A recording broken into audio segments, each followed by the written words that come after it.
Hello, welcome back to the channel. So in this video we shall see about variation of molar conductivity with dilution. Molar conductivity for a given electrolyte, molar conductivity ಅನ್ನೋದು at a given temperature and other conditions ಅದು ಒಂದು fixed value ಇರುತ್ತೆ. But definitely ಅದು ಏನಾಗುತ್ತೆ ಅಂದರೆ with concentration it changes ಅಥವಾ with dilution. So dilution ಅಂದರೆ it is decreasing concentration by adding water, that can be called as dilution. So with dilution it decreases. So how it decreases that we shall C first. C in general ಏನು ಹೇಳ್ಬೋದು ಅಂತ ಹೇಳಿದ್ರೆ this molar conductivity lambda M it increases with increase in dilution. Dilution ಮಾಡ್ತಾ ಹೋದ್ರಿ, more and more amount of water add ಮಾಡ್ತಾ ಹೋದ್ರಿ ಅಂದರೆ molar conductivity it increases. So it is directly proportional to dilution. But ನೋಡ್ರಿ, concentration ಇಲ್ಲಿ dilution increase ಆಗ್ತಾ ಇದೆ ಅಂದರೆ in other words it is meaning ಏನು ಅಂದರೆ ಕಾನ್ಸಂಟ್ರೇಷನ್ ಕಡಿಮೆ ಆಗ್ತಾ ಇದೆ. So with increase in concentration increase ಮಾಡಿದ್ರಿ ಅಂತ ಹೇಳಿದ್ರೆ we can say that lambda M decreases. ಅಥವಾ ಈಸಿಲಿ ನೆನ್ಪಿಟ್ಕೊಳ್ಳೋದು ಹೇಗೆ ಅಂದರೆ lambda M molar conductivity it increases with increase in dilution. So ಯಾಕೆ ಹೀಗಾಗುತ್ತೆ, what is the reason? So reason it can be of course ನಿಮ್ಮ ಕಂಡಕ್ಟಿವಿಟಿ ಜಾಸ್ತಿ ಆಗುತ್ತೆ ಅಂತ ಹೇಳಿದ್ರೆ ರೀಸನ್ ಎರಡು ರೀಸನ್ಸ್ ಕೊಡ್ಬೋದು ಅದಕ್ಕೆ. ಒಂದು ಏನು ಅಂತ ಹೇಳಿದ್ರೆ number of ions, number of species which are participating in conduction ಅದು ಇನ್ಕ್ರೀಸ್ ಆಗುತ್ತೆ. ಎರಡನೇದು ಏನು ಅಂತ ಹೇಳಿದ್ರೆ ಇಂಡಿವಿಜುವಲ್ ಅಯಾನ್ ಏನಿರುತ್ತೆ ಅದರದ್ದು ಅಯಾನಿಕ್ ಮೊಬಿಲಿಟಿ ಜಾಸ್ತಿ ಆಗುತ್ತೆ. ಎನಿವೇರ್ ಕಂಡಕ್ಟಿವಿಟಿ ಇನ್ಕ್ರೀಸ್ ಆಗುತ್ತೆ ಅಂದರೆ it should be because of these two reasons. ಒಂದು number of ions conducting that should increase, second one ionic mobility increase ಆಗುತ್ತೆ. So of course in this case ಎಲ್ಲಿ ಅಂತ ಹೇಳಿದ್ರೆ lambda M when you consider both the factors they can be the reason. ಅಂದರೆ ನಿಮ್ಮದು electrolyte weak electrolyte ತೊಗೊಂಡಿದ್ದರೆ you know what is weak electrolyte, ಅದು sufficient concentration ಜಾಸ್ತಿ ಇದ್ದಾಗ ಕಂಪ್ಲೀಟ್ಲಿ ಡಿಸೋಸಿಯೇಟ್ ಆಗಿರೋದಿಲ್ಲ. So there for such ಇಲೆಕ್ಟ್ರೋಲೈಟ್ಸ್, weak ಇಲೆಕ್ಟ್ರೋಲೈಟ್ಸ್ upon dilution ಅವುಗಳು more and more amount of dissociation ಆಗಿ they produce more number of ions. That is one thing. And second thing, this is there for both strong ಆದರೂ ಆಗಲಿ weak ಆದರೂ ಆಗಲಿ with dilution ionic mobility it increases. That's how, because of both the reasons, dissociation ಆಗಿ number of ions ಜಾಸ್ತಿ ಆಗೋದ್ರಿಂದನೂ ಹೌದು, ionic mobility ಜಾಸ್ತಿ ಆಗೋದ್ರಿಂದನೂ ಹೌದು. With increase in dilution lambda m it increases, right? Okay, so at this point itself one more fact we should know. How this conductivity it varies with the dilution. Conductivity see here it decreases with the dilution, ಅದು increase ಆಗೋದಿಲ್ಲ. ಯಾಕಂದರೆ conductivity ಅಂತ ಮಾತಾಡಿದರೆ we just talk about number of ions present in 1 cm³ of the solution. So ನೀವು dilution ಮಾಡ್ತಾ ಇದ್ದೀರಿ ಅಂತ ಹೇಳಿದ್ರೆ ಆ ಸ್ಪೆಸಿಫಿಕ್ ರೀಜನ್ದಲ್ಲಿ ಇನ್ 1 cm³ ರೀಜನ್ದಲ್ಲಿ ನಂಬರ್ ಆಫ್ ಅಯಾನ್ಸ್ ಬರ್ತಾ ಇರುವಂಥದ್ದು it decreases. So therefore kappa it decreases with dilution. Remember this, conductivity it decreases but lambda M always it increases with dilution, right? Okay, so before exactly ಇದು strong ಇಲೆಕ್ಟ್ರೋಲೈಟ್ಸಿಗೆ ಹೇಗಾಗುತ್ತೆ, weak ಇಲೆಕ್ಟ್ರೋಲೈಟ್ಸಿಗೆ ಹೇಗಾಗುತ್ತೆ lambda M, before we go to that fact we should know one more thing. ಇದು next ನಮ್ಗೆ use ಆಗುತ್ತೆ. ಏನು ಅಂತ ಹೇಳಿದ್ರೆ limiting molar conductivity, or which is indicated by lambda naught m, limiting molar conductivity. Very simple, limiting molar conductivity andre we know that lambda m it increases with increase in dilution. But ನಾವು ಎಷ್ಟೇ dilute ಮಾಡ್ಕೋತಾ ಹೋದ್ರೂ ಹಾಗೆ ಅದು increase ಹಾಕೋತ ಹೋಗೋದಿಲ್ಲ. ನಾವು sufficiently dilute ಮಾಡಿದ್ರ ಮೇಲೆ it reaches a value, further ಅದರಿಂದ ಮುಂದೆ ಅದರದ್ದು ಮೋಲಾರ್ ಕಂಡಕ್ಟಿವಿಟಿ ಯಾವುದೇ ಇಲೆಕ್ಟ್ರೋಲೈಟ್ ಇದು ಇನ್ಕ್ರೀಸ್ ಆಗೋದಿಲ್ಲ. So at that high dilution, right? So that value of lambda m, when lambda m limit c tending to 0, c tending to 0 andre at infinite dilution where concentration it is approaching 0, very less concentration iddaga, at that value, at that condition, very dilution dalli what is the lambda m molar conductivity ಏನು ಬಂದಿರುತ್ತೆ that will be called as lambda naught m. Naught ಅಂತ ಹೇಳಿದ್ರೆ it indicates that it is 0 concentration, or even it is indicated as lambda infinity m. Lambda infinity m ಯಾಕೆ ಅಂತ ಹೇಳಿದ್ರೆ at infinite dilution, that is the meaning, right? So essentially ಇದೇನು ಅಂತ ಹೇಳಿದ್ರೆ for any given electrolyte highest molar conductivity that can be obtained at a given temperature, that will be your limiting molar conductivity, right? So with this we can come to strong electrolytes and weak electrolytes, how their molar conductivity values it vary. So ಇದನ್ನು usually ಹೇಗೆ plot ಮಾಡ್ತಾರೆ ಅಂದರೆ molar conductivity lambda M it will be plotted against root C, right? So ಯಾಕಂದರೆ ಅದು equations ಹಾಗೆ ಬರುತ್ತೆ for this governing this dilution behaviour. Onsager equation, Debye Huckel Onsager equation ಅಂತಿದೆ, so that you can just have a look at.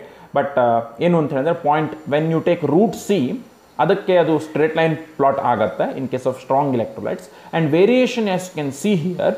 So what you find is that ನಿಮ್ಮ root C ಈ ಕಡೆ ಬಂದಾಗ ಜಾಸ್ತಿ ಆಗ್ತಾ ಇದೆ. ರೂಟ್ ಸಿ ಜಾಸ್ತಿ ಆಗ್ತಾ ಇದೆ ಅಂತ ಹೇಳಿದ್ರೆ it simply means that in reverse direction dilution ಆಗ್ತಾ ಇದೆ ಅಂತ ಹೇಳಿ. ಸೊ ಈ ಡೈರೆಕ್ಷನಿಂದ ಈ ಡೈರೆಕ್ಷನಿಗೆ ಬರ್ತಾ ಇದ್ದೀರಿ, ದಟ್ ಮೀನ್ಸ್ ದಟ್ ಈ ಡೈರೆಕ್ಷನಲ್ಲಿ ಹೋಗ್ತಾ ಇದ್ದರೆ ಕಾನ್ಸಂಟ್ರೇಷನ್ ಇಟ್ ಈಸ್ ಇನ್ಕ್ರೀಸಿಂಗ್. ಅದೇ ಹೀಗೆ ರಿವರ್ಸ್ ಡೈರೆಕ್ಷನಲ್ಲಿ ಹೋಗ್ತಾ ಇದ್ದೀರಿ ಅಂತ ಹೇಳಂದರೆ it is dilution increasing, that is the meaning. And when you go increasing the dilution, you can see that this lambda m value it goes on increases in this case, right?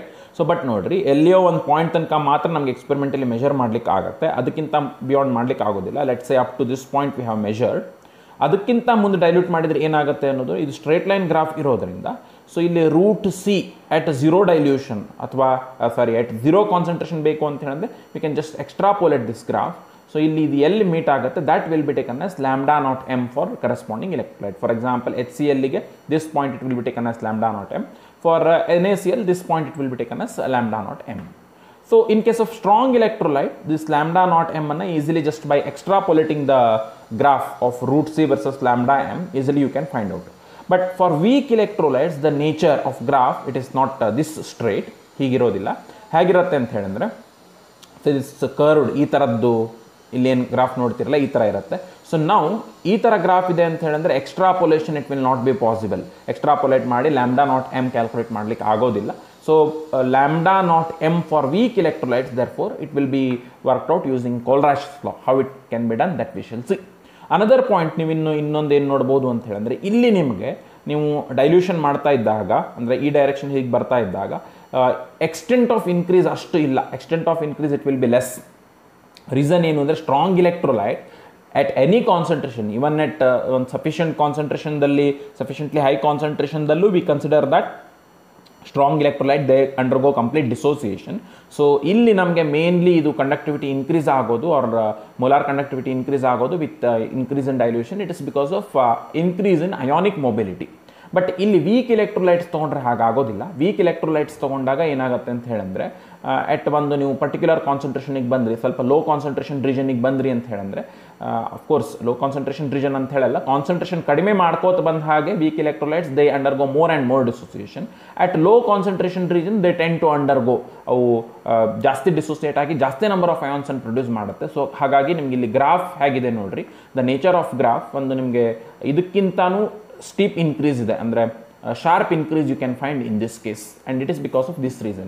So weak electrolytes ಅಲ್ಲಿ at sufficiently dilute concentration even number of ions ನೀವು dilute ಮಾಡ್ತಾ ಹೋದಾಗೆ number of ions increase ಆಗುತ್ತೆ along with ionic mobility. So therefore the nature of graph it is different for strong electrolytes and weak electrolytes. Okay, now coming back to this, for weak electrolytes I said we should work out lambda naught m by something called as Kohlraasch law. So what is that Kohlraasch law? Very simple. Lambda naught m of any electrolyte, that is molar conductivity at infinite dilution for any electrolyte, that will be is equal to molar conductivity at infinite dilution of cation plus molar conductivity of anion at infinite dilution. So ಒಂದು electrolyte ಅಂದರೆ ಅದರಲ್ಲಿ cation anion ಇರುತ್ತೆ. So individually cation ಮತ್ತು ಆ್ಯನಯಾನಿಗೆ molar conductivity at infinite dilution ಏನಿರುತ್ತೆ ಅದರದ್ದು sum ಮಾಡಿದರೆ that will be molar conductivity at infinite dilution for the electrolyte. That is in fact Kohlraasch law. So ಇಲ್ಲಿ V ಪ್ಲಸ್ V ಮೈನಸ್ ಅಂತ ಏನು ಅಂದರೆ number of ions, 1 mole of first electrolyte if you consider. So ಅದು ಎಷ್ಟು ನಿಮಗೆ cations produce ಮಾಡುತ್ತೆ, ಎಷ್ಟು anions produce ಮಾಡುತ್ತೆ ಅನ್ನೋದು ಇಟ್ ಇಸ್ ದಿಸ್.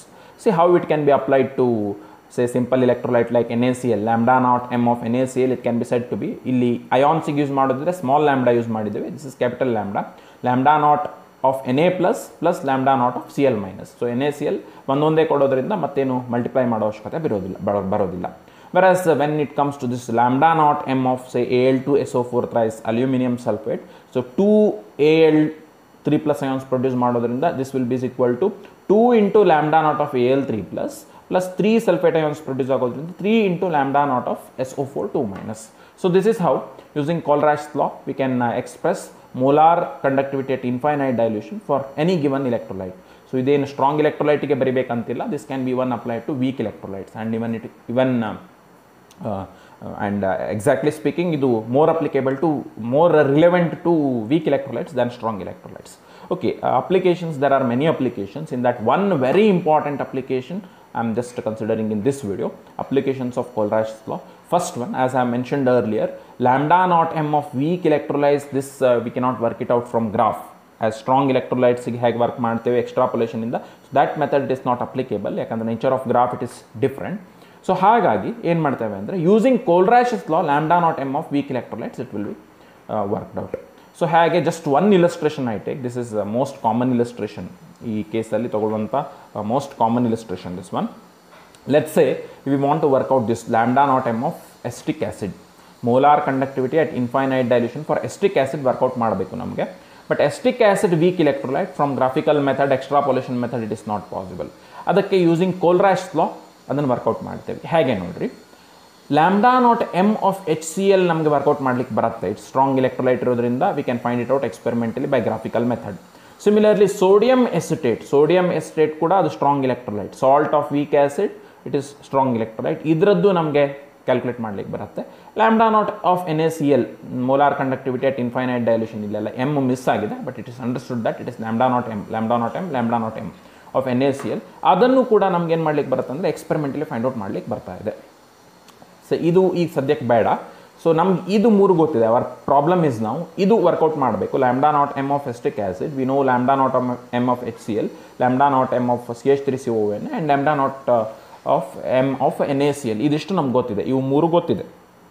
ನಾವು how we can work out it using these three, that ನೋಡ್ರಿ. Lambda naught M of acetic acid according to Kohlrausch's law it can be said that ಹೇಗೆ ಮಾಡ್ಬೋದು ಅಂದರೆ lambda naught M of HCl ಇದರದ್ದು value plus lambda naught M of CH3CON ಇದರದ್ದು value minus lambda naught M of NaCl ಮಾಡಿದರೆ we can say that lambda naught M of CH3COOH ಬರುತ್ತೆ. ಹೇಗೆ ನೋಡ್ರಿ, so by Kohlrausch's law lambda naught M of HCl ಅಂತ ಹೇಳಿದ್ರೆ it is lambda naught M of H plus plus lambda naught Cl minus, ಅದನ್ನು ಇಲ್ಲಿ ಬರ್ಕೊಂಡಿದ್ದೇನೆ. Lambda naught of CH3COOH ಅಂದರೆ similarly CH3CO minus ions acetate ions ಮತ್ತು ಇದು CH3COH ಅಲ್ಲ CH3CONA. So lambda naught of Na plus ಬರ್ಕೊಳ್ಳಿಕ್ಕೆ ಬರುತ್ತೆ. NaClದು ಸಿಮಿಲರ್ಲಿ Na ಪ್ಲಸ್ ಮತ್ತು Cl ಮೈನಸ್ ಅಂತ ಬರ್ಕೊಳ್ಳಿಕ್ಕೆ ಬರುತ್ತೆ. ಸೊ ಈಗ ಇದನ್ನಷ್ಟು ಕೂಡಿಸಿ ಅದರಿಂದ ಇದರದ್ದು ಮೈನಸ್ ಮಾಡಿದ್ರಿ ಅಂತ ಹೇಳಿದ್ರೆ ಸೊ ಇದು ಮೈನಸ್ Na ಪ್ಲಸ್ ಆಗುತ್ತೆ, ಮೈನಸ್ Cl ಮೈನಸ್ ಆಗುತ್ತೆ. ಸೊ ಇದು ಎಲ್ಲಿ ಕ್ಯಾನ್ಸಲ್ ಆಗುತ್ತೆ ನೋಡಿರಿ. ಸೊ Cl ಮೈನಸ್ ಇದೆ, ಇಲ್ಲಿ Cl ಮೈನಸ್ ಪ್ಲಸ್ ಇದೆ. ಆ್ಯಂಡ್ ಸಿಮಿಲರ್ಲಿ Na ಪ್ಲಸ್ ಇದೆ, Na ಪ್ಲಸ್ ಅದು ಮೈನಸ್ ಲ್ಯಾಂಬ್ಡಾ ಇದೆ ಆ್ಯಂಡ್ ಲ್ಯಾಂಬ್ಡಾ ನಾಟ್ ಇದೆ, ಆ್ಯಂಡ್ ಇಲ್ಲಿ Na ಪ್ಲಸ್ ಅದು ಲ್ಯಾಂಬ್ಡಾ ನಾಟ್ ಪ್ಲಸ್ ಇದೆ. ಸೊ ಇದು ಕ್ಯಾನ್ಸಲ್ ಆಯಿತು, ಇದು ಕ್ಯಾನ್ಸಲ್ ಆಯಿತು. ಉಳಿದಿರೋದೇನು ಅಂದರೆ lambda naught of H plus plus lambda naught of CH3CO minus. So therefore this is nothing but lambda naught of CH3COOH. So like this, ಇದರ ಮೇಲೆ ನಿಮಗೆ definitely you can expect problems. CETದಲ್ಲಿ ಇಲ್ಲದೆ ಇದ್ರೂ ಅದರ್ ಕಾಂಪಿಟೇಟಿವ್ ಎಕ್ಸಾಮ್ಸ್ದಲ್ಲಿ ಇದ್ದಾವೆ. So easily ಇಲ್ಲಿ ಇದನ್ನು workout ಮಾಡೋದು ಹೇಗೆ ಅಂತ ಬೇಕಾದರೆ ಒಂದು ನಿಮ್ಗೆ ಜಸ್ಟ್ ಟಿಪ್ ಹೇಳಿರ್ತೀನಿ.